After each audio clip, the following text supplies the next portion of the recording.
Dan sekitar kami akan hadirkan narasumber kami, yaitu Direktur Utama BP Jam Sostek Agus Susanto dalam Insok yang akan dipandu oleh rekan kami Arif Budiman.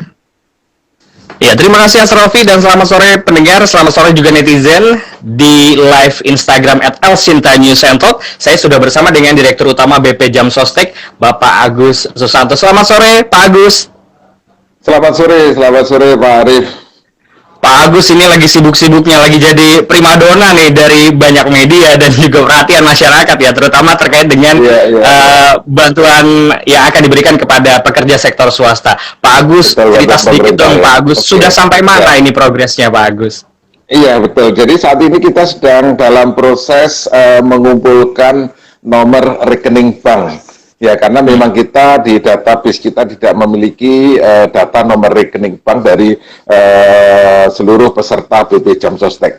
Karena data kita selama ini ya data untuk kebutuhan jaminan sosial, nama, alamat, NIK, ibu kandung dan sebagainya. Tapi nomor rekening kita belum punya, sehingga saat ini kita sedang sibuk-sibuknya mengumpulkan nomor rekening para calon penerima bantuan subsidi upah tersebut. Oke, dari total jumlah peserta BPJS Ketenagakerjaan atau sekarang BP Jam Sostek ya namanya ya, sudah berapa persen progresnya nomor rekening yang didata? Ya, kalau dari data yang kita sisir yang ada di BP Jam Sostek ini kan 15,7 ya. Kemudian dari 15,7 ini kita kumpulkan nomor rekening banknya, baru terkumpul saat ini sudah terkumpul 13 juta. Jadi 13 juta dari 15,7 saya kira 80% sudah terkumpul nomor rekening bank tersebut. Namun demikian itu belum selesai karena kita baru menerima saja. Nomor rekening itu perlu kita lakukan validasi lagi. Oke, dari nomor rekening yang masuk itu ya kan juga ada proses validasi. Sejauh ini apa yang menjadi kendala dari proses validasi maupun juga dari proses pengumpulan data nomor rekening dari peserta? Ya, pertama kalau untuk proses pengumpulan rekening ini kan 15,7 juta tersebar seluruh Indonesia.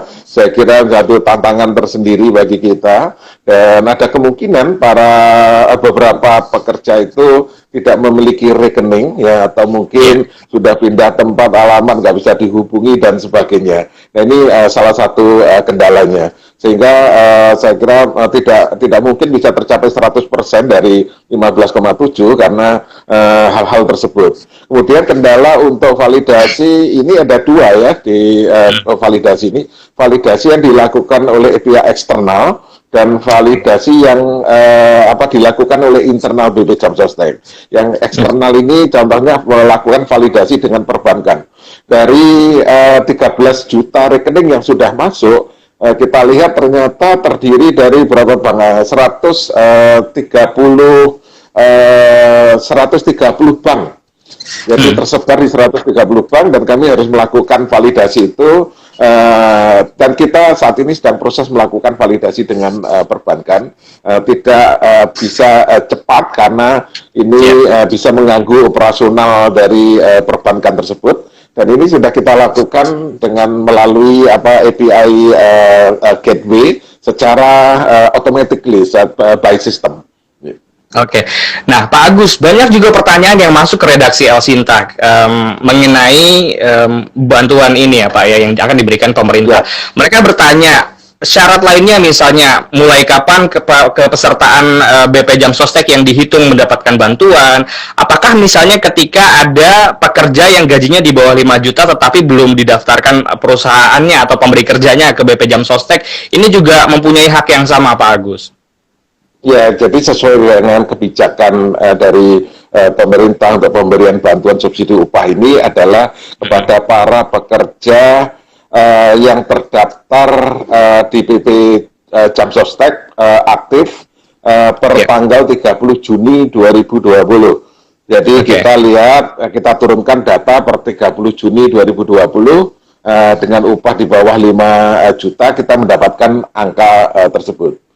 Oke, berarti terdaftar sebelum 30 Juni begitu maksudnya Pak ya? Ya, jadi tentunya harus terdaftar sebelum 30 Juni, karena per posisi 30 Juni ini baru kita potretkan. Tadi ada pertanyaan kalau ternyata belum terdaftar bagaimana?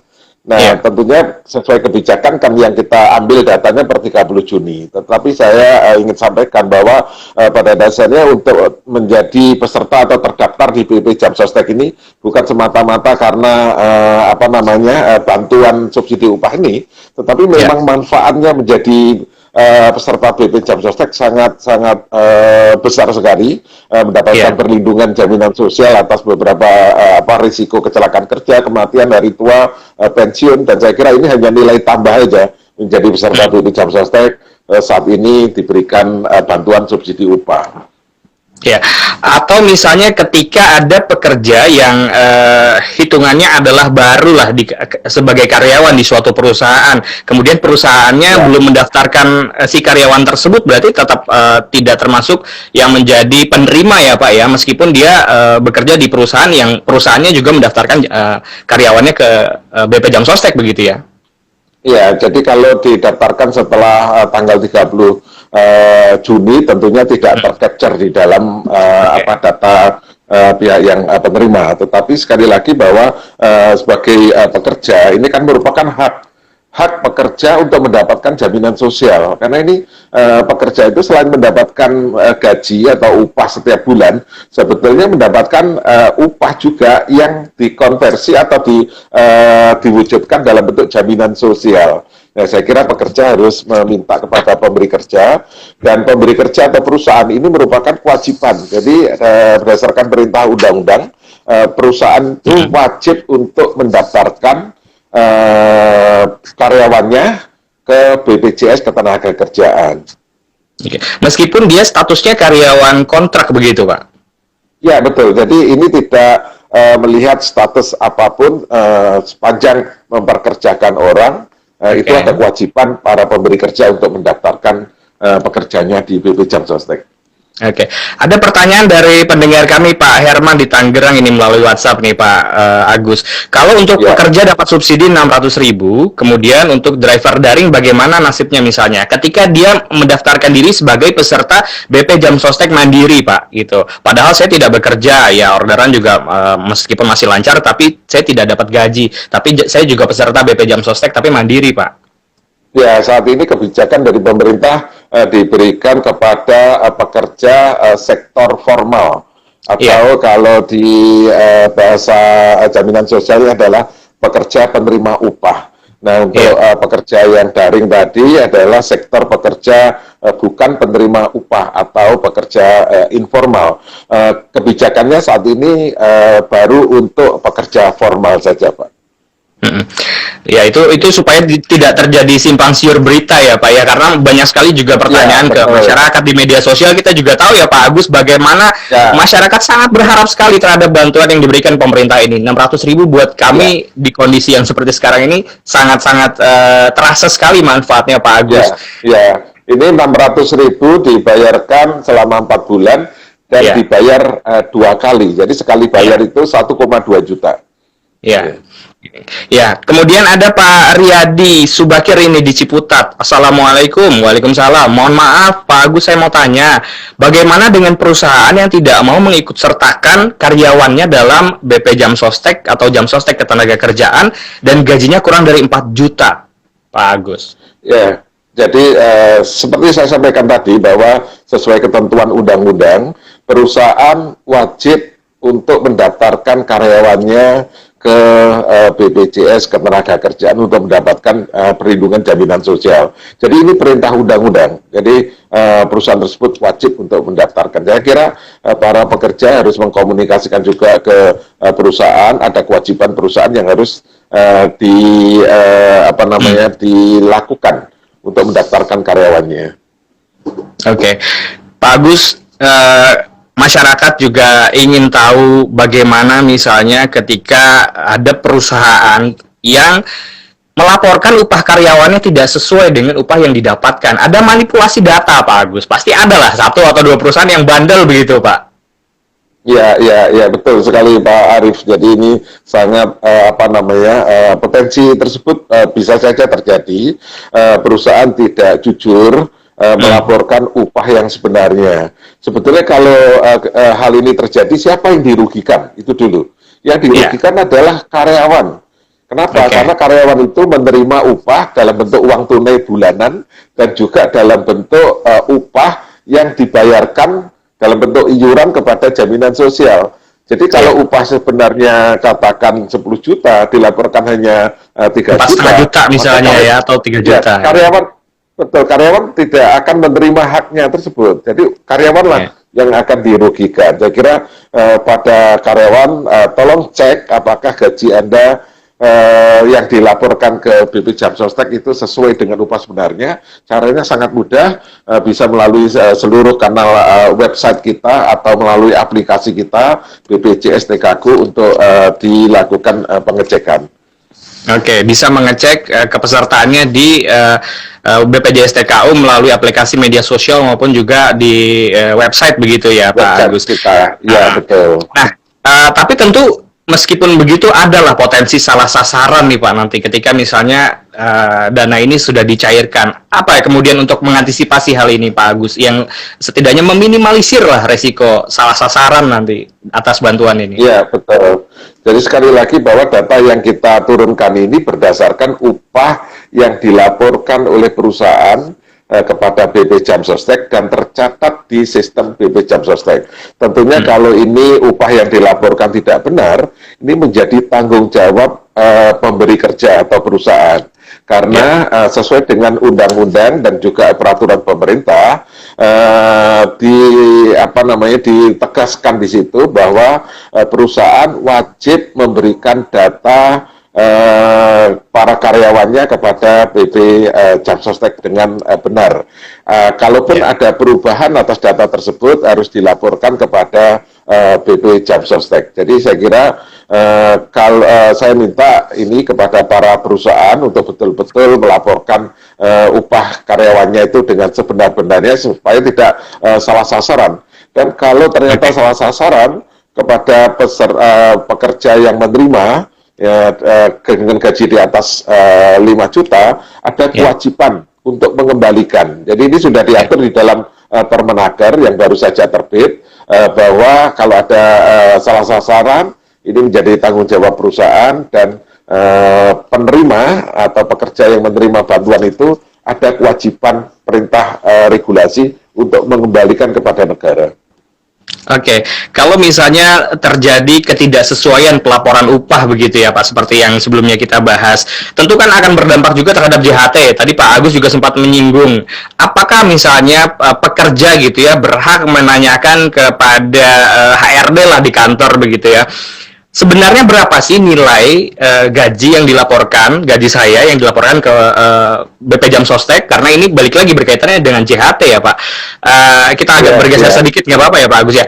Karena setidaknya gini, ketika misalnya ada upaya dari perusahaan untuk melaporkan atau memanipulasi data itu, peserta BPJS dalam hal ini karyawan kan juga kalau tadi Pak Agus katakan dirugikan. Nah, ketika misalnya perusahaan menolak menyampaikan atau membuka begitu ya, berapa sebenarnya nilai gaji yang dilaporkan oleh perusahaan ke BP Jam Sostek, apa yang kemudian bisa dilakukan oleh pekerja Pak?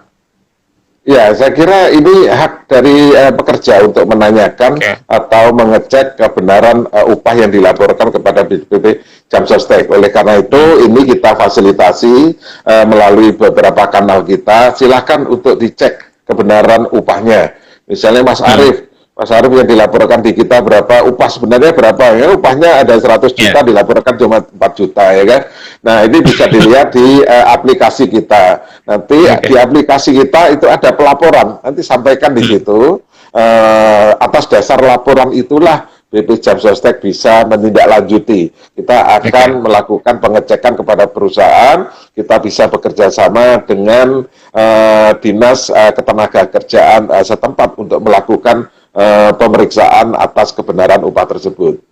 Oke, jika kemudian diketahui atau BP Jam Sostek mengetahui ada manipulasi data yang dilakukan oleh perusahaan, ada sanksi kepada perusahaan, Pak?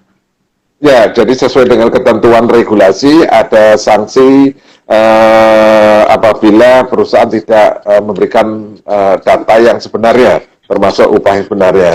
Pertama adalah dari sanksi teguran, kemudian sanksi secara tertulis, sanksi administratif, kemudian juga sampai tidak diberikan pelayanan publik tertentu dan sebagainya. Oke.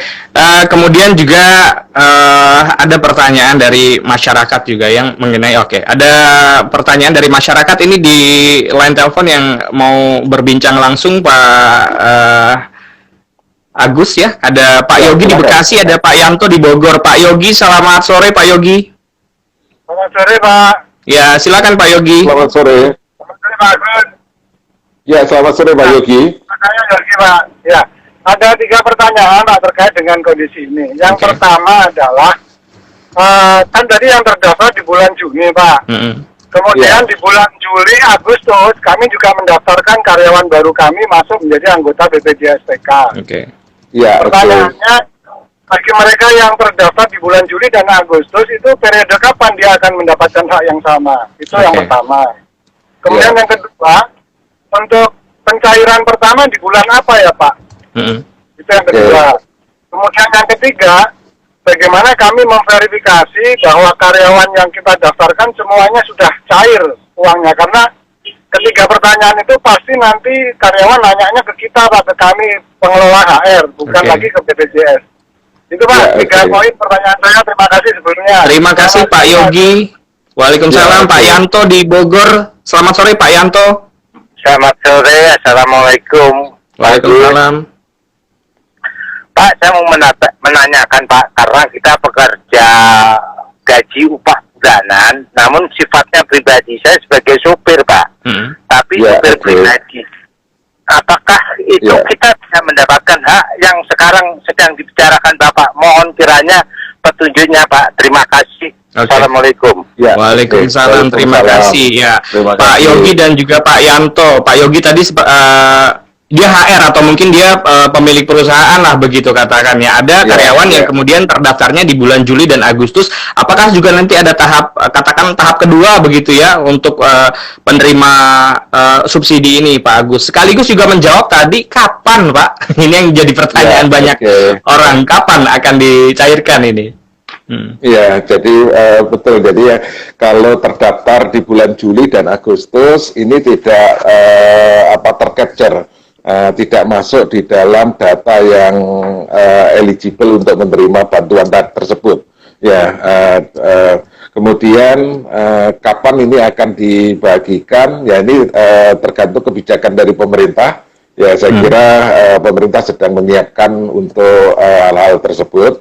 Kemudian bagaimana tadi untuk mengecek cara bahwa ini sudah cair? Ya, tentunya mengeceknya melalui masing-masing rekening karyawan tersebut, karena ini bantuan dibayarkan langsung, ditransfer ke rekening para pekerja tersebut.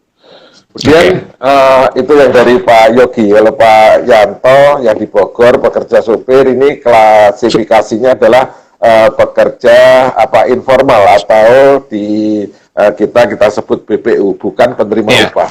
Saat ini meskipun dia supir pribadi begitu Pak. Betul, walaupun ini sopir pribadi, ini kategorinya adalah pekerja mandiri atau bukan penerima upah. Untuk saat ini kebijakan dari pemerintah untuk pemberian subsidi upah ini diberikan kepada pekerja formal atau pekerja penerima upah, sehingga untuk saat ini pekerja informal atau pekerja bukan penerima upah masih belum ada kebijakan untuk subsidi tersebut. Oke, itu ya mungkin bisa menjawab sekaligus ya bagi penanya tadi. Nah, kemudian jika peserta BP Jam Sostek begitu secara aktif juga ingin agar data yang disampaikan juga valid, kemudian juga BP Jam Sostek juga bekerja bisa lebih mudah lah katakan begitu. Apakah memang BP Jam Sostek sendiri juga secara aktif ini Pak menelusuri mengenai kekeliruan pelaporan upah ini yang dilakukan oleh perusahaan begitu? Ada semacam validasi data lah atau check and recheck katakan begitu ya, atau memang sepenuhnya menyerahkan kejujuran pelaporan itu kepada pihak perusahaan Pak Agus? Ya, jadi ini kan dilakukan self assessment. Jadi assessment yang dilakukan oleh pemberi kerja atau perusahaan tersebut. Dan saya kira ini sesuai dengan regulasi bahwa kewajiban untuk memberikan data itu ada di perusahaan. Dan perusahaan harus memberikan data dengan benar, itu sudah ada perintah dari regulasi. Sehingga kita buat sebuah sistem untuk mengaplikasikan itu, di mana perusahaan mengakses sendiri secara self-assessment. Namun demikian, di sistem kita sudah kita antisipasi.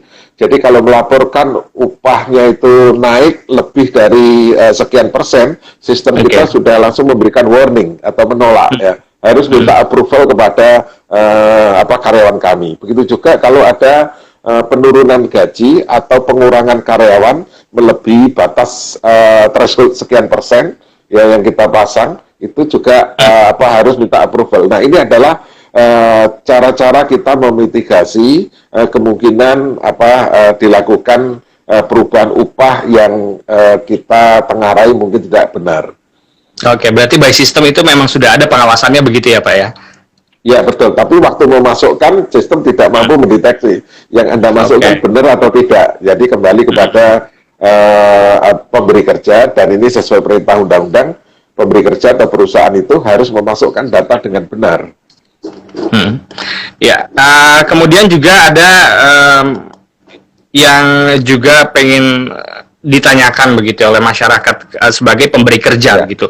Untuk perusahaan yang belum mendaftarkan pekerjanya ke BP Jam Sostek ini bagaimana Pak? Apa mungkin juga upaya yang dilakukan BP Jam Sostek untuk meningkatkan jumlah kepesertaan untuk katakanlah untuk usaha-usaha yang levelnya di usaha kecil menengah lah begitu Pak? Iya betul, jadi kita melakukan sosialisasi, edukasi tentang pentingnya jaminan sosial, kemudian kita menyampaikan manfaat-manfaatnya yang luar biasa untuk menjadi peserta BP Jam Sostek, dan kita juga menyampaikan kewajiban atas dari perusahaan untuk mendaftarkan. Kita mengerahkan seluruh resources kita, cabang-cabang kita juga bekerja sama dengan instansi terkait, dengan disnaker terkait dan sebagainya, agar perusahaan itu patuh untuk mendaftarkan karyawannya kepada BP Jam Sostek. Jadi ini tidak hanya semata-mata karena peraturan, tetapi perusahaan mendaftarkan itu betul-betul karena manfaatnya, Mas Arief. Manfaatnya yang luar biasa. Ya, coba satu saya sebutkan manfaatnya. Salah satu program untuk jaminan kecelakaan kerja. Kalau peserta kita mengalami kecelakaan kerja, butuh perawatan rumah sakit, harus mengeluarkan biaya 100%, semua biayanya ditanggung oleh BP Jam Sostek. Dan itu tidak ada batasnya, berapapun habisnya, berapapun lamanya nginap di rumah sakit akan dibiayai oleh BP Jam Sostek. Luar biasa sekali. Dan kalau mengalami ada kecelakaan, kemudian ada cacat dan sebagainya, akan disembuhkan, akan ada santunan tunai. Jadi ada santunan dalam bentuk tunai, ada santunan tidak non tunai.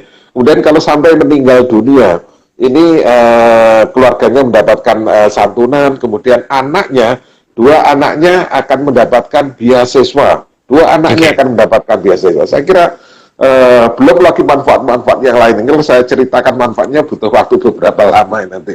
Tapi kami mohon untuk bisa mengakses website kita, ya, kanal-kanal kita terkait dengan apa sebenarnya manfaat dari jaminan sosial BP Jam Sostek.